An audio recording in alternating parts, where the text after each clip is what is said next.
How to fix Shein cannot create account. Let's get started. First of all, make sure you are entering a valid email address or phone number. Double check for any typos, mistakes before signing up. Now, check your internet connection. Switch between Wi-Fi and mobile data, then try creating your account again. If you are using Shein application, update it to its latest version from the App Store, as an outdated application can cause sign-in problems. After that, you can simply clear Shein app cache if you are on Android, or long press on Shein, tap on remove app, tap on delete app, then tap on delete again, and then reinstall the application if you are using iPhone. Also, disable any VPN or proxy services as it may intervene account registration. And finally, if your email address is already linked to an existing account, you can try signing in instead of creating a new one or use a different email address.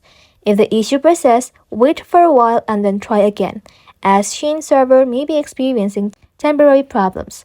Thank you all for watching. If this video was helpful, consider subscribing to our channel and liking this video.